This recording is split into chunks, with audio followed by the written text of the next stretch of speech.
Sabe quando você cai de paraquedas em algo? Foi assim comigo no espanhol. Então fica aqui neste vídeo que eu vou contar tudinho pra vocês como foi que eu aprendi o espanhol. Bom, pessoal, se eu dissesse pra vocês que eu nunca tive nenhuma relação com o espanhol, eu estaria mentindo. Até porque minha mãe, desde quando eu era criancinha, adorava músicas em espanhol. Por exemplo, Julio Iglesias, um cantor espanhol, era todo dia na minha casa. Tinha também o Luis Miguel, que é um cantor e compositor mexicano nascido em Porto Rico. Então eu me lembro de todos os finais de semana ter aquela grande canção.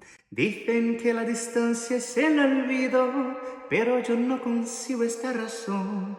Porque yo seguiré siendo el cautivo de los caprichos de tu coração. Mas depois disso, não tive muita relação com a língua espanhola, até que, em 2009, eu prestei o vestibular para letras na Universidade Federal de Alfenas. E nem sabia muito bem quais eram os idiomas que eu aprenderia ali. Depois, quando eu já estava entrando na universidade, foi que eu vi lá letras português e espanhol. Eu que não sabia dizer nem sequer "Hola, que tal?". Sim, pessoal, eu não sabia nada do idioma, além daquilo que eu ficava escutando nas músicas, mas não compreendia muito bem o que eles diziam. Quando eu entrei na graduação, foi que eu realmente comecei a ter contato com o idioma, com a cultura hispanohablante, e depois, já no terceiro período da faculdade, eu estava dando aula. Então eu dei aula nas escolas estaduais de Alfenas, em escolas particulares. Foi aí que eu percebi o quanto eu gostava deste idioma. Eu me lembro de certa vez que eu fiz um coral, gente, um coral com os meus alunos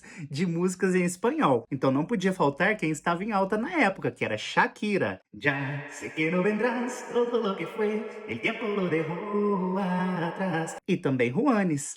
Para tu amor lo tengo todo, desde mi sangre hasta la esencia de mi ser. E sim, pessoal, eu fiz todo mundo cantar essa música bonitinho, hein? Muito tempo depois, que eu inclusive já havia saído do curso de letras, estava fazendo engenharia florestal na Universidade Federal Rural do Rio de Janeiro, morando em Seropédica, foi que eu conheci el amor de mi vida. E em uma festa que nos encontramos, dali a pouco tempo começamos a namorar e estamos juntos até hoje, já quase 10 anos, hein? Ele, pouco tempo depois de se formar, voltou para a Espanha, onde ele já havia morado durante alguns anos com sua mãe. E então ficamos 3 anos alejados, pero sempre com el coração pegadito, eh? E então, pessoal, pouco depois da pandemia, foi que nós resolvemos ficar juntinhos novamente. E eu saí do Brasil, deixei tudo para trás e fui embora para a Espanha. Viver el sueño madrileño. Foi lá em Madrid, gente, que eu percebi como eu não sabia nada do espanhol.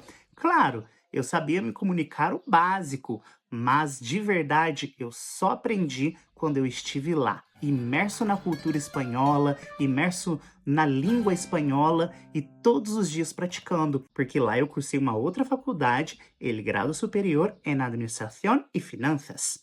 E aí, tendo contato diário com o idioma, fazendo apresentações praticamente todos os dias e também tendo aquela aproximação com a juventude madrilenha, foi que eu aperfeiçoei as minhas habilidades no idioma espanhol. Então eu voltei a dar aula para brasileiros que queriam muito aprender o idioma, tanto lá em Madrid quanto virtualmente para aqueles que estavam aqui no Brasil. Algum tempo depois eu quis me testar, pessoal. Eu fiz uma prova de proficiência chamada Ciele Global, que é a responsável por avaliar a proficiência das pessoas no idioma espanhol. Então, gente, o resultado foi inesperado por mim, porque eu não tinha segurança de que realmente eu era tão bom no espanhol. Eu consegui 933 pontos de 1000, e isso me deu el nivel C1 em espanhol. Desde então, sigo dando aula deste idioma maravilhoso e encantador que tanto admiro e que me fez inclusive estar aqui com el amor de mi vida, Maicon, criando Bilas na Gringa, onde nós ensinaremos espanhol de verdade para todos aqueles que queiram aprendê-lo. Bom, pessoal, então esta foi a minha história de como eu caí de paraquedas no idioma espanhol. Curte, salve e compartilhe este vídeo para inspirar aqueles que têm a pretensão de aprender este idioma. E a mensagem final que eu deixo para vocês é que